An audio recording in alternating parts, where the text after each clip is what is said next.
ഹിജാബ് എന്ന് പറയുന്നത് മുസ്ലിങ്ങളെ സംബന്ധിച്ചിടത്തോളം ഒരു തുണിയല്ല, ഒരു തുണിക്കഷണമല്ല, മറിച്ച് അതൊരു വികാരമാണ്, അതൊരു അനുസരണയാണ്, സമർപ്പണമാണ്. ആരെങ്കിലും ഒരു സുപ്രഭാതത്തിൽ വന്നിട്ട് നീ അണിയരുത് എന്ന് പറയുമ്പോൾ വലിച്ചൂരി എറിയാനുള്ളതല്ല ഒരിക്കലും. അത് ഉപ്പയോ ഉമ്മയോ അധ്യാപകന്മാരോ കൂട്ടുകാരോ സഹപാഠികളോ പറഞ്ഞു കൊടുത്തിട്ടതല്ല, പറഞ്ഞു കൊടുത്തിട്ട് അവർ ധരിച്ചതല്ല അത്. മറിച്ച് മുസ്ലിങ്ങളുടെ വിശ്വാസത്തിന്റെ അടിത്തറ എന്താണ്? സൂറത്തുൽ അഹ്സാബിന്റെ 32-ാമത്തെ ആയത്തിലൂടെ അല്ലാഹു സുബ്ഹാനഹു വ തആല നമുക്ക് പറഞ്ഞിരുന്നു, وما كان لمؤمن ولا مؤمنة إذا قضى الله ورسوله أمرا أن يكون لهم الخيرة من أمرهم ومن يعص الله ورسوله فقد ضل ضلالا بعيدا. മുസ്ലിമായ ആണിനോ പെണ്ണിനോ പാടുള്ളതല്ല, അല്ലാഹുവും അവന്റെ റസൂലും ഒരു കാര്യത്തിൽ തീർപ്പ് കൽപ്പിച്ചു കഴിഞ്ഞാൽ, നീ ഇന്നത് ധരിക്കണമെന്ന് അല്ലാഹു പറഞ്ഞാൽ, റസൂല് പറഞ്ഞാൽ, ആ കാര്യത്തിൽ ഒരു സ്വാതന്ത്ര്യമുണ്ടാവാൻ, സ്വന്തമായ ഒരു അഭിപ്രായമുണ്ടാകാൻ മുസ്ലിം ആണിനോ പെണ്ണിനോ പാടുള്ളതല്ല. ആരാണോ അല്ലാഹുവിനെയും അവന്റെ പ്രവാചകനെയും ധിക്കരിക്കുന്നത്, അവൻ വിദൂരമായ വഴികേടിലായിരിക്കുന്നു, അവൻ വഴിപിഴച്ചു പോയിരിക്കുന്നു. പ്രിയപ്പെട്ടവരെ, ഇസ്ലാമിലേക്ക് കടന്നു വരണോ വേണ്ടയോ, ഇസ്ലാമിൽ തുടർന്ന് ജീവിക്കണോ വേണ്ടയോ എന്നൊക്കെ ഓരോ വ്യക്തികളുടെ ഇഷ്ടമാണ്. ലാ ഇക്റാഹ ഫിദ്ദീൻ, മതത്തിലൊരു ബലാത്കാരവുമില്ല. പക്ഷെ ഒരു മുസ്ലിമായി ജീവിക്കാൻ ആഗ്രഹിക്കുന്നുണ്ടെങ്കിൽ ആ ഇസ്ലാമിന് ചില ചട്ടക്കൂടുകളുണ്ട്, ചില നിബന്ധനകളുണ്ട്, നിർദ്ദേശങ്ങളുണ്ട്. ആ നിർദ്ദേശങ്ങൾക്കനുസരിച്ചല്ലാതെ ജീവിക്കാൻ പാടില്ല. വൽ ഖവാഇദു മിനൻ നിസാഇ അല്ലാതി ലാ യർജൂന നികാഹ ഫലൈസ അലൈഹിന്ന ജുനാഹുൻ അൻ യദഅന സിയാബഹുൻ غير متبرجات بزينة وأن يستعففن خير لهن والله سميع عليم. യൗവനങ്ങളൊക്കെ കടന്നുപോയി മധ്യവയസ്സും കഴിഞ്ഞ് വാർദ്ധക്യത്തിലെത്തി ഒരു വിവാഹത്തിനൊരിക്കലും താല്പര്യം ആർക്കും തോന്നാത്ത അവസ്ഥയിൽ ഒരു പെണ്ണെത്തിപ്പെട്ടാലും ആ പെണ്ണിന് വേണമെങ്കിൽ ഹിജാബ് ഒഴിവാക്കാം.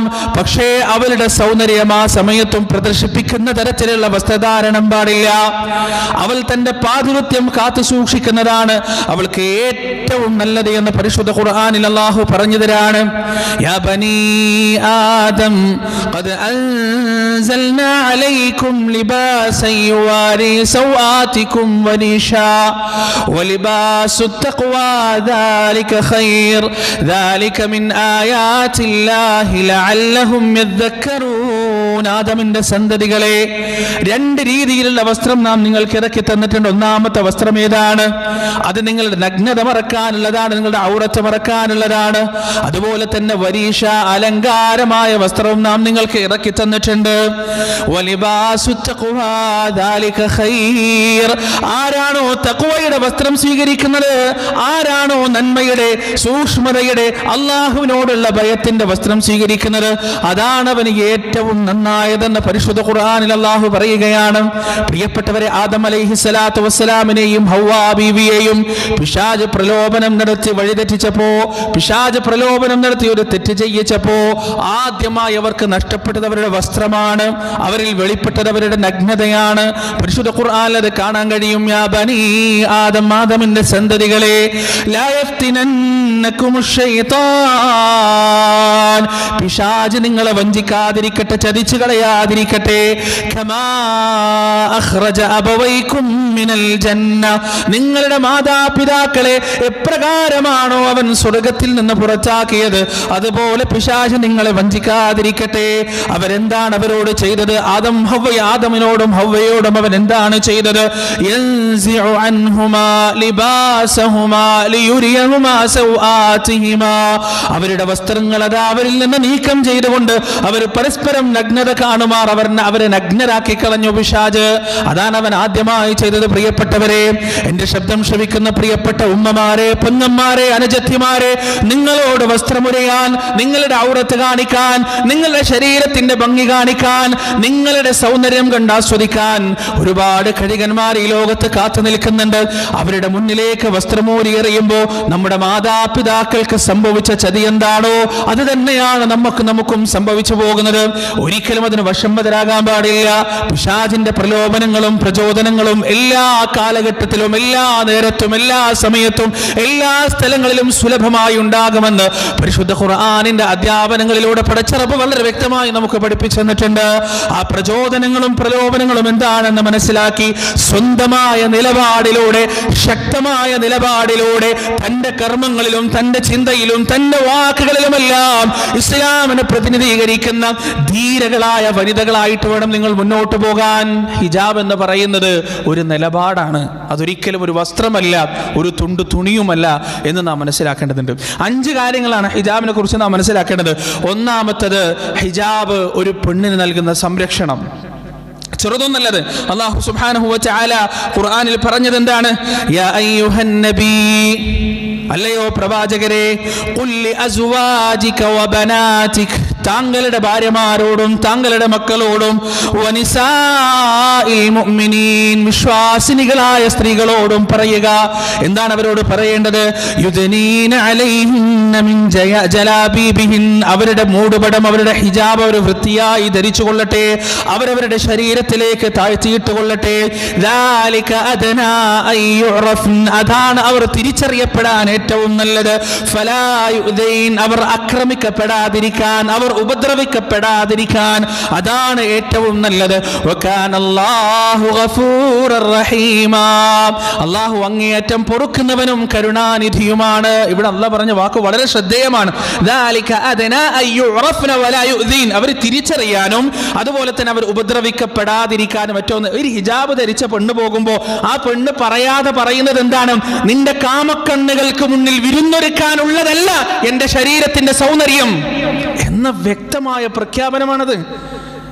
നീ എന്നെ നോക്കണ്ട, നിന്റെ ഇംഗിതത്തിന് ഞാൻ വഴങ്ങില്ല. എന്റെ ശരീരത്തിന്റെ നിമ്നോന്നതികൾ കാണിച്ചുകൊണ്ട് നിന്റെ മനസ്സിനെ ഇക്കിളിപ്പെടുത്താൻ ഞാൻ തയ്യാറല്ല, എനിക്കതിന് മനസ്സില്ല എന്ന പ്രഖ്യാപനമാണ് ഒരു പെണ്ണിന്റെ ഹിജാബിന്റെ ധാരണം. അത് ഒഴിവാക്കി കഴിഞ്ഞാൽ അതിന്റെ നേരെ വിപരീത പ്രഖ്യാപനമാണ്. അവർ ആക്രമിക്കപ്പെടാതിരിക്കാൻ, ഉപദ്രവിക്കപ്പെടാതിരിക്കാൻ. എന്താണ് ആ ഉപദ്രവം പ്രിയപ്പെട്ടവരെ? ഒരുപാട് റിസർച്ചുകൾ ലോകത്ത് നടന്നിട്ടുണ്ട്. ഒരുപാട് സിനിമാ നടിമാരും സാമൂഹ്യ പ്രവർത്തകകളും മീഡിയകളോട്, സോഷ്യൽ മീഡിയകളോട് വിളിച്ചു പറഞ്ഞിട്ടുണ്ട്. എന്താണ്? ഞങ്ങൾ കുറച്ച് സുരക്ഷിതത്വം ആഗ്രഹിക്കുമ്പോൾ, ഞങ്ങളൊരു പ്രൈവസി ആഗ്രഹിക്കുമ്പോൾ, ഞങ്ങളൊരു സ്വകാര്യത ആഗ്രഹിക്കുമ്പോൾ ഞങ്ങൾ ഹിജാബ് ധരിച്ചിട്ട് പുറത്തിറങ്ങാറുണ്ട്. ഹിജാബ് ധരിച്ചാൽ ഞങ്ങളെ ആരും തുറിച്ചു നോക്കാറില്ല, ഞങ്ങളോടാരും മോശമായ കമന്റുകൾ പറയാറില്ല, ഞങ്ങളോടാരും. മുസ്ലിങ്ങളല്ലാത്ത എത്ര സ്ത്രീകൾ സാക്ഷ്യം വഹിച്ചിട്ടുണ്ട് ഇതിന്? ഹിജാബ് ധരിച്ചിറങ്ങിയാൽ ആളുകൾ ഞങ്ങളെ നോക്കുന്നത് വളരെ അത്രക്ക് ഞരമ്പ് രോഗിയായ ആളുകളൊക്കെ നോക്കുള്ളൂ, വളരെ വിരളം. അള്ളാഹു പറഞ്ഞ എത്ര സത്യമാണ്. നിങ്ങൾ ഉപദ്രവിക്കപ്പെടാതിരിക്കാൻ അതാണ് നിങ്ങൾക്ക് നല്ലത്. ആ ഉപദ്രവം ജീവിതത്തിൽ ഒഴിവായി കിട്ടും പ്രിയപ്പെട്ടവരെ. അതിനുവേണ്ടിയാണ് ഒന്നാമതായി മനസ്സിലാക്കേണ്ടത് ഹിജാബ് സംരക്ഷണമാണ്. രണ്ടാമത്തത് ഹിജാബ് വിശുദ്ധിയാണ് പ്രിയപ്പെട്ടവരെ. റസൂലുള്ളാഹി സ്വല്ലല്ലാഹു അലൈഹി വസല്ലമയ്ക്ക് അല്ലാഹു സുബ്ഹാനഹു വ തആല തന്റെ ഭാര്യമാരെ കുറിച്ച് സമൂഹത്തോട് പറഞ്ഞു കൊടുക്കുമ്പോൾ അല്ലാഹു പറയാണ്, സൂറത്തുൽ അഹ്സാബിന്റെ 35-ാമത്തെ ആയത്തിൽ അല്ലാഹു പറയുന്നു, വഇദാ സഅൽതുമൂഹുന്ന മതാഅൻ ഫസ്അലൂഹുന്ന മിൻ വറാഇ ഹിജാബ് ദാലികും അത്ഹറു ലിഖുലൂബികും വഖുലൂബിഹിൻ. നിങ്ങൾ ഉമ്മഹാത്തുകളോട്, ഉമ്മഹാത്തുൽ മുഅ്മിനീങ്ങളോട് എന്തെങ്കിലും കാര്യം ചോദിക്കുമ്പോൾ, അല്ലാഹുവിന്റെ റസൂലിന്റെ പത്നിമാരോട് എന്തെങ്കിലും കാര്യം ചോദിക്കുമ്പോൾ നിങ്ങൾ എന്ത് ചെയ്യുക? മറയുടെ പിന്നിൽ നിന്ന് ചോദിക്കുക.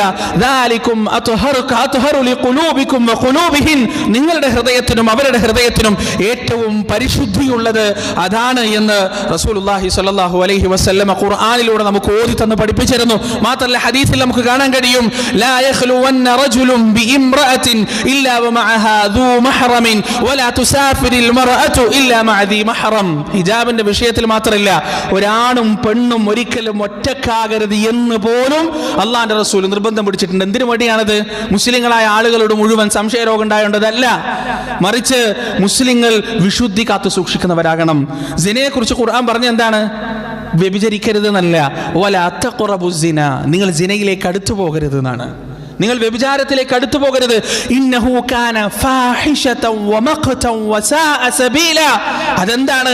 മ്ലേച്ഛമാണ്, വൃത്തികേടാണ്, ഏറ്റവും മോശമായ വഴിയുമാണ് എന്ന് അല്ലാഹു സുബ്ഹാനഹു വ തആല പറയാൻ. അതിലേക്ക് അടുക്കുന്ന യാതൊന്നും നിങ്ങളിൽ നിന്നുണ്ടാവരുത്. എന്താണ് റസൂൽ പറഞ്ഞത്? ഒരാണും ഒരു പെണ്ണും ഒരിക്കലും ഒറ്റക്കാവരുത്, ഒരു മുഹറം കൂടെയില്ലാതെ. അതുപോലെ തന്നെ ഒരു പെണ്ണ് ഒറ്റയ്ക്ക് യാത്ര ചെയ്യരുത്, വിദൂര യാത്രകൾ ഒരു പെണ്ണൊറ്റയ്ക്ക് ചെയ്യരുത്. അവളുടെ കൂടെ മുഹറം ഇല്ലാതെ, മുഹറം എന്ന് പറഞ്ഞാൽ അവൾക്ക് വിവാഹം കഴിക്കൽ അനുവദനീയമല്ലാത്ത ഹറാമായ ആളുകൾക്കാണ് മഹറം എന്ന് പറയുക. അവർ കൂടെ ഇല്ലാതെ ദൂരസ്ഥലത്തേക്കുള്ള യാത്ര ഒരു പെണ്ണ് ചെയ്യരുത് എന്ന് റസൂലുള്ളാഹി സ്വല്ലല്ലാഹു അലൈഹി വസല്ലമ നമുക്ക് വളരെ വ്യക്തമായി പഠിപ്പിച്ചു തരാൻ. പ്രിയപ്പെട്ടവരെ, അതുപോലെ തന്നെ മൂന്നാമത്തെ വിഷയം എന്താണ്? ഒരു പെണ്ണ് പർദ്ദ ധരിച്ച് പുറത്തിറങ്ങുമ്പോൾ അവൾ സ്വയം ഒരു പ്രദർശന വസ്തുവാകാതിരിക്കാനുള്ള നിലപാടാണ്. ഞാനൊരു സ്വയം പ്രദർശന വസ്തു ആവുന്നില്ല. എന്റെ ശരീരം ആര് കാണണം, എന്റെ സൗന്ദര്യം ആര് കാണണം എന്ന് എനിക്ക് തീരുമാനിക്കാം എന്നൊരു പ്രഖ്യാപനമാണ് ഒരു പെണ്ണ് നടത്തുന്നത്. സാധാരണഗതിയിൽ ഈ മീഡിയയിലൊക്കെ വന്നിട്ട് ഭയങ്കര പ്രസംഗം നടത്തുന്ന ആളുകൾ പറയാറുണ്ട്, ആണുങ്ങൾ നോക്കുന്നതിന് പെണ്ണുങ്ങൾ മറക്കുന്ന എന്തിനാ? ആണുങ്ങൾ നോക്കായിരുന്നാ പോരെ, ആണുങ്ങളോട് നോക്കരുത് എന്ന് പറയണം, പെണ്ണുങ്ങൾ മൂടിക്കെട്ടി നടക്കേണ്ട ആവശ്യമില്ലല്ലോ അതിന് എന്ന് പറയുന്ന ആളുകൾക്ക് രണ്ട് മറുപടിയാണുള്ളത്. നിങ്ങൾ അപ്പറഞ്ഞ വർത്താനം ഖുർആൻ പറഞ്ഞിട്ടുണ്ട്, നിങ്ങൾ അപ്പറഞ്ഞ വർത്താനം ഖുർആൻ പറഞ്ഞിട്ടുണ്ട്. ആണുങ്ങളോട് നോക്കരുത് എന്ന് പറഞ്ഞിട്ടുണ്ട്, വളരെ വ്യക്തമായി ഖുർആൻ പറഞ്ഞിട്ടുണ്ട്. പരിശുദ്ധ ഖുർആനിലെ സൂറത്തുൻ നൂറിലെ 31-ാമത്തെ ആയത്ത് എന്താണ് അല്ലാഹു സുബ്ഹാനഹു വ തആല പറഞ്ഞത്? വഖുല്ലിൽ മുഅ്മിനീന വൽ മുഅ്മിനാതി യഗ്ദുദ്ന മിൻ അബ്സാരിഹിന്ന വയഹ്ഫദ്ന ഫുറൂജഹുന്ന വലാ യുബ്ദീന സീനതഹുന്ന ഇല്ലാ മാ ദഹറ മിൻഹാ. റസൂലേ, ആണും പെണ്ണുമാകുന്ന വിശ്വാസികളോടും വിശ്വാസിനികളോടും പറയുക, നിങ്ങളുടെ കണ്ണുകൾ താഴ്ത്തുക. അത് നിങ്ങൾ മീഡിയ കയറി ഇരുന്ന് പറഞ്ഞു കൊടുക്കേണ്ട കാര്യമില്ല. പടച്ചോനറിയാം എന്തൊക്കെ ചെയ്യണം എന്തൊക്കെ ചെയ്യേണ്ടെന്ന്. അള്ളാഹ് വളരെ വ്യക്തമായി പറഞ്ഞു കൊടുത്തിട്ടുണ്ട്, കണ്ണുകൾ താഴ്ക്കാൻ, കണ്ണുകൾ താഴ്ത്താൻ, നോക്കാതിരിക്കാൻ. പക്ഷേ എല്ലാരെ കൊണ്ട് നോക്കാതിരിക്കാൻ, നോക്കൽ തടയാൻ ആർക്കെങ്കിലും പറ്റുമോ? ഏതെങ്കിലും ഒരു ഗവൺമെന്റിന് പറ്റുമോ? ഉദാഹരണത്തിന് ഒരാൾ ഒരു സ്ഥലത്ത് ഉറങ്ങാൻ കിടക്കുന്ന സമയത്ത് അവിടെ ഭയങ്കര കൊതുകുണ്ട്. അയാൾ വിചാരിക്കുകയാണ്, ഈ കൊതുകിനെ മുഴുവൻ കൊന്നു തീർത്തിട്ട് ഞാൻ എന്ത് ചെയ്യുക, ഉറങ്ങാം എന്ന് തീരുമാനിച്ചാൽ അയാളൊന്ന് ഉറങ്ങുമോ? നിങ്ങൾ സ്വന്തത്തോടൊന്ന് മറുപടി പറഞ്ഞു നോക്കുക. അയാളൊന്ന് ഉറങ്ങാൻ കഴിയൂല. എത്ര കൊന്നാലും പിന്നെ എവിടെയെങ്കിലുമൊക്കെ ബാക്കിയുണ്ടാവും, വന്ന് കടിക്കും. അയാൾക്ക് എന്താ ചെയ്യാൻ പറ്റുക? നല്ലൊരു കൊതുക് പോലെ ഇടുക, എന്നിട്ട് സുഖമായി കിടന്നുറങ്ങുക. ഇതാണ് നടന്നു പോകുമ്പോൾ അവിടെയുള്ള സകല വായ നോക്കുകളും കണ്ണു താത്താൻ, അവരുടെ മുഖത്ത് മൂടുപടരാൻ കഴിയൂല. നിന്റെ ശരീരം നീ മറക്കുക. അതാണ് നിനക്ക് കഴിയുന്ന പ്രായോഗികമായ ഏറ്റവും വലിയ സൊല്യൂഷൻ, പ്രായോഗികമായ പരിഹാരം. ഒരു പെണ്ണ് ഹിജാബ് ധരിക്കുമ്പോൾ ഈ ഒരു നിലപാടാണ് അവൾ എടുക്കുന്നത്. ഞാൻ എൻ്റെ കാര്യം നോക്കാൻ, എൻ്റെ ശരീരം. നിങ്ങൾ വായി നോക്കിയാളാണോ? നിങ്ങൾക്ക് ഇവിടെ പ്രദർശിപ്പിച്ച് നടക്കുന്ന ഒരുപാട് ആളുകളുണ്ടല്ലോ, അവർ നിങ്ങൾ നോക്കിക്കോളൂ, അവർ നിങ്ങൾ ആസ്വദിച്ചോളൂ. എന്തായാലും നിങ്ങളുടെ കണ്ണിൻ്റെ മുന്നിൽ വിരുന്നൊരുക്കാൻ ഞാൻ തയ്യാറല്ല എന്നാണ് ആ പെണ്ണ് പ്രഖ്യാപിക്കുന്നത്. പ്രിയപ്പെട്ടവരെ, നാലാമത്തെ കാര്യം, റസൂലുള്ളാഹി സ്വല്ലല്ലാഹു അലൈഹി വസല്ലമയുടെ അധ്യാപനത്തിൽ പരിശുദ്ധ ഖുർആനിന്റെ ആയത്തുകളിൽ നമുക്ക് കാണാൻ കഴിയും, എവിടെയൊക്കെ ഹിജാബ് പറഞ്ഞിട്ടുണ്ടോ അവിടെയൊക്കെ മുഅ്മിനാത്തുകളെ വിളിച്ചിട്ട്, മുഅ്മിനീങ്ങളെ വിളിച്ചിട്ടാണ് സംസാരിച്ചത്. വിശ്വാസത്തിന്റെ ഭാഗമാണത്, അടിയുറച്ച വിശ്വാസത്തിന്റെ ഭാഗമാണത്. ആയിഷ റളിയല്ലാഹു അൻഹയുടെ അടുത്തേക്ക് തമീമി ഗോത്രത്തിൽപ്പെട്ട ചില സ്ത്രീകൾ വരികയാണ്. അവർ വളരെ നേർത്ത വസ്ത്രമാണ് ധരിച്ചിട്ടുള്ളത്. ആ വസ്ത്രം ധരിച്ചിട്ട് അവരിങ്ങനെ വന്നപ്പോൾ ആയിഷ റളിയല്ലാഹു അൻഹ അവരോട് പറയാണ്, ഇൻ കുൻതുന്ന മുഅ്മിനാത്തിൻ ഫലൈസ ഹാദാ ബിലിബാസിൽ മുഅ്മിനാത്ത്. നിങ്ങൾ മുഅ്മിനാത്തുകളാണെങ്കിൽ, വിശ്വാസിനികളാണെങ്കിൽ ഈ വസ്ത്രം നിങ്ങൾ ധരിക്കാൻ പാടില്ല. വ ഇൻ കുൻതുന്ന ഗൈറ മുഅ്മിനാത്തിൻ ഫതംതഈന, നിങ്ങൾ മുഅ്മിനാത്തുകളല്ലേ, വിശ്വാസിനികളല്ലേ, നിങ്ങൾക്ക് ഇഷ്ടമുള്ളത് നിങ്ങൾ ധരിച്ചോ, പ്രശ്നമില്ല. പക്ഷെ വിശ്വാസത്തിന്റെ ആദർശം നെഞ്ചിലേറ്റിയവരാണ് നിങ്ങളെങ്കിൽ നിങ്ങൾ ഇത്തരത്തിലുള്ള വസ്ത്രധാരണം നടത്താൻ പാടില്ല എന്ന് ആയിഷ റളിയല്ലാഹു അൻഹ ശക്തമായി അവരോട് പറഞ്ഞു കൊടുത്തതായി കാണാൻ കഴിയും. വഖുല്ലിൽ മുഅ്മിനീന വൽ മുഅ്മിനാത്ത് യാ അയ്യുഹൻ നബിയ്യു ഖുൽ ലി അസ്വാജിക വ ബനാതിക വ നിസാഇൽ മുഅ്മിനീൻ. മുഅ്മിനീങ്ങളെ വിളിച്ചിട്ടാണ് അല്ലാഹു പറഞ്ഞത്. എല്ലാവരും ഇതിട്ട് നടക്കണമെന്ന് ഇസ്ലാം പറയുന്നില്ല. ഇസ്ലാമിന് അങ്ങനെ ഒരു കാഴ്ചപ്പാടില്ല. നീ മുസ്ലിമാണോ, നീ വിശ്വാസിയാണോ, നീ ഇങ്ങനെ നടന്നിരിക്കണം. അതല്ലെങ്കിൽ ഈ തുറന്നു പ്രഖ്യാപിച്ചോ നീ വിശ്വാസിയല്ല, നിന്റെ ഇഷ്ടം പോലെ നിനക്ക് ജീവിക്കാം, എന്തും കാണിക്കാം, എങ്ങനെയും നടക്കാം, ഹയാ ഇല്ലാതെ നിനക്ക് ജീവിക്കാം. അഞ്ചാമത്തെ വിഷയം പ്രിയപ്പെട്ടവരെ, ഹിജാബ് എന്ന് പറയുന്നത് ഹയാ ആണ്, ലജ്ജയാണ്. റസൂലുള്ളാഹി സ്വല്ലല്ലാഹു അലൈഹി വസല്ലം പറഞ്ഞതായി നമുക്ക് കാണാം, ഇന്ന ലികുല്ലി ദീനിൻ ഖുലുഖ. എല്ലാ മതങ്ങൾക്കും ഒരു സ്വഭാവമുണ്ട്. എല്ലാ മതങ്ങൾക്കും ഒരു പ്രകൃതമുണ്ട്. വഖുലുഖുൽ ഇസ്ലാമി അൽ ഹയാ. ഇസ്ലാമിന്റെ സ്വഭാവം എന്താണ്? ദീനുൽ ഇസ്ലാമിന്റെ പ്രകൃതി എന്താണ്? അൽ ഹയാ, ലജ്ജയാണ്. ലജ്ജയില്ലാത്തവന് മുസ്ലിമായി ജീവിക്കാൻ ശരിക്കും കഴിയൂല. അത് ഹദീസിൽ നിന്ന് വ്യക്തമാണ്. റസൂലുള്ളാഹി പറയുന്നു, ഇന്നൽ ഹയാ വൽ ഈമാന ഖുരിനാ ജമീഅ. വിശ്വാസവും ലജ്ജയും ഒരേ കയറിലാണ് കെട്ടിയിട്ടിരിക്കുന്നത്. ഫഇദാ റുഫിയ അഹദുഹുമാ റുഫിയ അൽ ആഖർ. ഒന്ന് ഉയർത്തപ്പെട്ടാൽ മറ്റേത് ഉയർത്തപ്പെടും. ഒരു സംശയമില്ല. ലജ്ജയില്ലാത്തവന് യഥാർത്ഥ മുസ്ലിമായി ജീവിക്കാൻ പാടില്ല. മുസ്ലിമിന് ലജ്ജ വേണം. ചില ആളുകൾ രാവിലെ പയ്യാമ്പലത്തൊക്കെ ഓടാൻ വരുമ്പോൾ കാണാം മുട്ടിന് മേലെയുള്ള ട്രൗസർ ഇട്ടിട്ട് ഒരു നാണവും മാനില്ല. അതൊരു മുസ്ലിമിന് അത് പാടില്ല പ്രിയപ്പെട്ടവരെ. ഹയാ വേണം, ലജ്ജ വേണം. നമ്മുടെ ഔറത്ത് അതുപോലെ തന്നെ ഒരു ചെറിയൊരു മുണ്ടെടുത്തിട്ട് എത്ര ആൾ വന്നാലും അതിൻ്റെ മുന്നിൽ ഇങ്ങനെ ഒരു നാണവും മാനില്ലാതെ നിൽക്കുന്നതായി നമുക്ക് കാണാൻ കഴിയും. മൂസാ നബി അലൈഹി സ്വലാത്തു വസ്സലാമിൻ്റെ ചരിത്രം നിങ്ങൾക്കറിയില്ലേ? നഗ്നരായ ആളുകൾ കുളിക്കുന്ന സമയം മൂസാ നബി മാത്രം മാറി നിന്നു. സഹിഹായ ഹദീസിൽ റസൂൽ പഠിപ്പിച്ചാണ്. മൂസാ നബി മാറി നിന്നു. സമൂഹം വിചാരിച്ചു ഇവൻ എന്തോ പ്രശ്നമുണ്ട്, ഇവൻ്റെ ശരീരത്തിന് എന്തോ ഒരു കുഴപ്പമുണ്ട്, അതുകൊണ്ടാണ് ഇവൻ ഡ്രസ്സ് അയക്കാത്തത്. അവസാനം അദ്ദേഹം മറഞ്ഞു നിന്ന് വസ്ത്രം ഒരു കല്ലിൻ്റെ മേലെ ഊരി വെച്ചപ്പോൾ പടച്ചോൻ പറഞ്ഞു കല്ലിനോട് ഓടിക്കൊന്നു പറഞ്ഞു. കല്ല് ആ വസ്ത്രം എടുത്തിട്ട് ഓടി. മൂസാ നബി നഗ്നനായിട്ട് ആ കല്ലിൻ്റെ പിന്നാലെ ഓടിയപ്പോഴാണ് അദ്ദേഹത്തിൻ്റെ ആകാര വടിവൊത്ത സുന്ദരമായ ശരീരം കണ്ടിട്ട് ആളുകൾ ഇങ്ങനെ അന്തം വിട്ട് നോക്കുന്നത്. ഒരു കുഴപ്പമില്ലല്ലോ, അവന് ഒരു പ്രശ്നമില്ലല്ലോ, ഒരു റൈബുമില്ലാത്ത ശരീരം പടച്ചോൻ കൊടുത്തിട്ടും ആ ശരീരം പ്രദർശിപ്പിക്കാൻ മൂസാ നബി തയ്യാറായിട്ടില്ല. നമ്മുടെ നാട്ടിലെ കുട്ടികളൊക്കെ കുറച്ചൊന്ന് ജിമ്മിലൊക്കെ പോയി ഒന്ന് ബോഡിയൊക്കെ സെറ്റാകുമ്പോൾ പിന്നെ ഒരു നാണവും മാനവും ലജ്ജയില്ലാതെ ഇതിങ്ങനെ പെരുപ്പിച്ച് ആണിൻ്റെ മുന്നിലായാലും പെണ്ണിൻ്റെ മുന്നിലായാലും ഇത് പാടില്ല പ്രിയപ്പെട്ടവരെ. ഹയാ ഈമാനിൻ്റെ ഭാഗമാണ്, ലജ്ജ ഈമാനിൻ്റെ ഭാഗമാണ്. ആ ലജ്ജ നമ്മിൽ നിന്ന് ഉയർന്നു പോയാൽ ക്രമേണ നമ്മുടെ മനസ്സിൽ നിന്ന് ഈമാനും ഉയർന്നു പോകുമെന്ന് റസൂലുള്ളാഹി സ്വല്ലല്ലാഹു അലൈഹി വസല്ലം എത്രത്തോളം അറിയോ? ആയിഷ റളിയല്ലാഹു അൻഹ പറയുന്ന ഒരു സംഗതിയുണ്ട്. എന്താണ്? അവർ പറയാൻ, കുന്തു അദ്ഖുലു ബൈതി ഫീ റസൂലില്ലാഹി സ്വല്ലല്ലാഹു അലൈഹി വസല്ലം.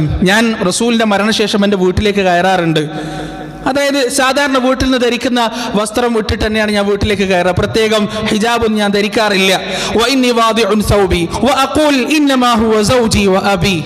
ഞാൻ എൻ്റെ മനസ്സിൽ വിചാരിക്കും, ഇതൻ ഒന്നെൻ്റെ ഉപ്പയാണ്, രണ്ടാമത്തെ എൻ്റെ ഭർത്താവാണ്, എന്താ പ്രശ്നം? കുഴപ്പമൊന്നുമില്ലല്ലോ, യാതൊരു പ്രശ്നവുമില്ല. പക്ഷേ ഉമർ റളിയല്ലാഹു അൻഹുവിനെ അവരോടൊപ്പം ഖബറടക്കിയപ്പോൾ ആയിഷ റളിയല്ലാഹു അൻഹ പറയണ്ടോ,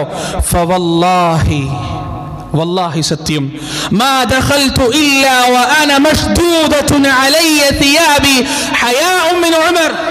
മരിച്ചു കിടക്കുന്ന ഉമർ റളിയല്ലാഹു അൻഹു, ഖബറിൻ്റെ അടിയിൽ കിടക്കുന്ന ഉമർ റളിയല്ലാഹു അൻഹുവിനെ തൊട്ടുള്ള ലജ്ജയാൽ ഞാൻ എൻ്റെ ഹിജാബ് വളരെ കൃത്യമായി ധരിച്ചിട്ടല്ലാതെ പിന്നീട് റസൂൽ എൻ്റെ വീട്ടിലേക്ക് ഞാൻ കയറിയിട്ടില്ല. സ്വന്തം വീട്ടിൽ മരിച്ചു കിടക്കണം ഉമർ റളിയല്ലാഹു അൻഹു, അദ്ദേഹത്തിൽ നിന്ന് പോലും ഹയാ കൊണ്ട് ശരിയാവണ്ണം വസ്ത്രം ധരിക്കാതെ ആയിഷ റളിയല്ലാഹു അൻഹ കയറിയിട്ടില്ല. ഇതാണ് ദീൻ, ഇതാണ് ഇസ്ലാം.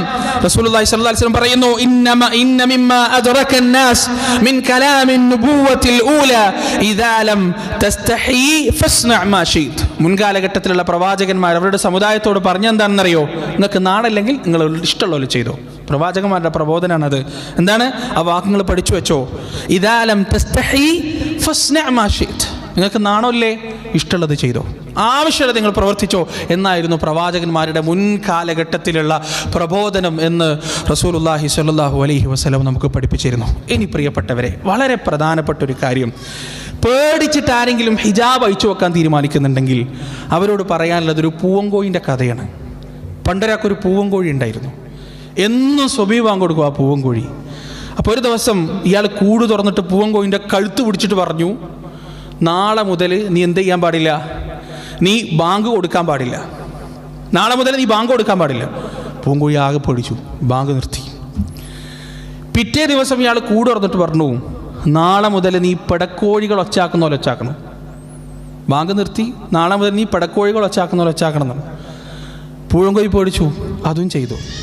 പിറ്റേ ദിവസം അയാൾ വന്നു, വീണ്ടും പൂവൻകോഴിൻ്റെ കഴുത്ത് പിടിച്ചിട്ട് പറഞ്ഞു, നാളെ മുതൽ നീ പെടക്കോഴികൾ മുട്ടിടുന്ന പോലെ മുട്ടിടണം. അപ്പോൾ പൂവൻകോഴിക്ക് മനസ്സിലായി, എൻ്റെ കാര്യം തീരുമാനമായി. ഇയാളുടെ പ്രശ്നം എൻ്റെ ബാങ്ക് വിളിയല്ല, ഞാൻ ബാങ്ക് കൊടുക്കുന്നൊന്നല്ല ഇയാൾക്ക് പ്രശ്നം, ഇയാൾക്ക് എന്നെ അറക്കണം, കഴിക്കണം, അതാണ് ഇയാളുടെ പ്രശ്നം. അതിനൊരു കാരണം അയാൾക്ക് ഉണ്ടാക്കണം. അവസാനം പൂവൻകോഴിക്ക് എന്തായാലും മുട്ടിടാൻ കഴിയില്ലല്ലോ. പൂവൻകോഴി അപ്പം ഇങ്ങനെ സങ്കടപ്പെട്ടു എന്നാണ്, പടച്ചോനെ ബാങ്ക് കൊടുത്തിട്ട് അന്തസ്സായി നല്ലൊരു പൂവൻകോഴിയായി മരിച്ചാൽ മതിയായിരുന്നു. ഇത് ബാങ്കും നിർത്തി പടക്കോഴിനെ പോലെ ഒച്ചയുണ്ടാക്കി അവസാനം പടക്കോഴിയായി മാറുകയും ചെയ്ത് എന്നിട്ടിപ്പോൾ ഒന്നുമല്ലാത്ത അവസ്ഥയിൽ മരിക്കാൻ. ഇത് മുസ്ലിങ്ങൾ ശരിക്കും മനസ്സിലാക്കി വെക്കേണ്ടതുണ്ട്. അവർക്ക് പ്രശ്നം നിങ്ങളുടെ ഹിജാബല്ല. ഫാസിസ്റ്റുകൾക്ക് പ്രശ്നം നിങ്ങളുടെ താടിയല്ല, നിങ്ങളുടെ നമസ്കാരമല്ല, നിങ്ങളുടെ സ്വത്വമാണ്. ആ സ്വത്വം നിങ്ങൾക്ക് ഒരിക്കലും മാറ്റിവെക്കാൻ കഴിയില്ല. ഫാത്തിമ അശ്വതി എന്ന് പേരിട്ടാൽ ആ സ്വത്വം മാറില്ല. അലി അക്ബർ രാമസിംഹൻ എന്ന് പേരിട്ടാൽ ആ സ്വത്വം മാറില്ല, അത് അവിടെ തന്നെ ഉണ്ടാവും. നിങ്ങൾ എങ്ങനെ പേരിട്ടാലും എത്ര അമ്പലത്തിൽ പോയി നിങ്ങൾ തൊഴുതാലും ആണും പെണ്ണും കെട്ട അവസ്ഥയിലേക്ക് നിങ്ങൾ അധപ്പതിച്ചാലും പ്രിയപ്പെട്ടവരെ, നിങ്ങളെ അവർ കാണുന്ന കണ്ണൊരിക്കലും മാറാൻ പോകുന്നില്ല. അതുകൊണ്ട് അന്തസ്സുള്ള മുഅ്മിനായി ജീവിക്കുക. വിശ്വാസം ആരുടെ മുന്നിലും മടിയറവ് വെക്കാതിരിക്കുക. മുസ്ലിമിന് 2 ഓപ്ഷനേ ഉള്ളൂ. ഒന്നിക്കിൽ മുസ്ലിമായി ജീവിക്കുക, അല്ലെങ്കിൽ മുസ്ലിമായി മരിക്കുക.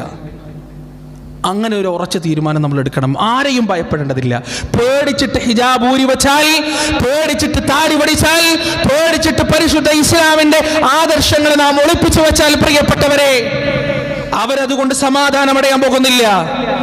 നിങ്ങളെ സഹായിക്കേണ്ടത് റബ്ബാണ്, നമ്മെ സഹായിക്കേണ്ടത് റബ്ബാണ്. ലോകമാര് ഭരിച്ചാലും രാജ്യമാര് ഭരിച്ചാലും ആരൊക്കെ നിയമനിർമ്മാണങ്ങൾ നടത്തിയാലും ആരൊക്കെ നീതിപീഠങ്ങളിൽ കയറിയിരുന്നാലും ആ നീതിപീഠത്തിന്റെ ആ ഭരണകൂടങ്ങളുടെ ആ സൈന്യാധിപന്മാരുടെ ഹൃദയങ്ങൾ മുഴുവൻ അല്ലാഹുവിന്റെ വിരലുകൾക്കിടയിലാണ്. അവനുദ്ദേശിക്കുന്ന രീതിയിൽ അത് ചലിക്കും, അവനുദ്ദേശിക്കുന്ന രീതിയിൽ അത് ചിന്തിക്കും, അവനുദ്ദേശിക്കുന്ന രീതിയിൽ അത് സഞ്ചരിക്കുകയും ചെയ്യും. യാതൊരു സംശയമില്ല. മൂസാ നബി അലൈഹി സ്വലാത്തു വസ്സലാം പറഞ്ഞില്ലേ, ഇൻ കുൻതും ആമൻതും ബില്ലാഹി ഫഅലൈഹി തവക്കലൂ. നിങ്ങൾ അല്ലാഹുവിൽ വിശ്വസിക്കുന്നവരാണോ, അല്ലാഹുവിൽ നിങ്ങൾ ഭരമേൽപ്പിക്കുക, പടച്ചറപ്പിൽ നിങ്ങൾ ഭരമേൽപ്പിക്കുക. അന്തസ്സുള്ള മുഅ്മിനുകളായി ജീവിക്കുക പ്രിയപ്പെട്ടവരെ, അന്തസ്സുള്ള വിശ്വാസികളായി ജീവിക്കുക. സ്വന്തം സ്വത്വത്തിൽ അഭിമാനം കൊള്ളുക, അതാരുടെ മുന്നിലും പണയം വെക്കാതിരിക്കുക. അല്ലാഹു സുബ്ഹാനഹു വ തആല അതിന് നമുക്ക് തൗഫീഖ് നൽകുമാറാകട്ടെ. വിശ്വാസത്തോടെ അല്ലാഹുവിനോടുള്ള ത്വാഅത്തോടുകൂടി ജീവിച്ചു മരിക്കാൻ നാഥൻ നമുക്ക് തൗഫീഖും കരളുറപ്പും ഹൃദയത്തിന് ശക്തിയും നൽകുമാറാകട്ടെ. വനസ്തഗ്ഫിറുല്ലാഹ ലി വലക്കും വഅൻ ജമീഇൽ മുസ്ലിമീന അജ്മഈൻ വനസ്തഗ്ഫിറുഹു ഇന്നഹു ഹുവൽ ഗഫൂറുർ റഹീം.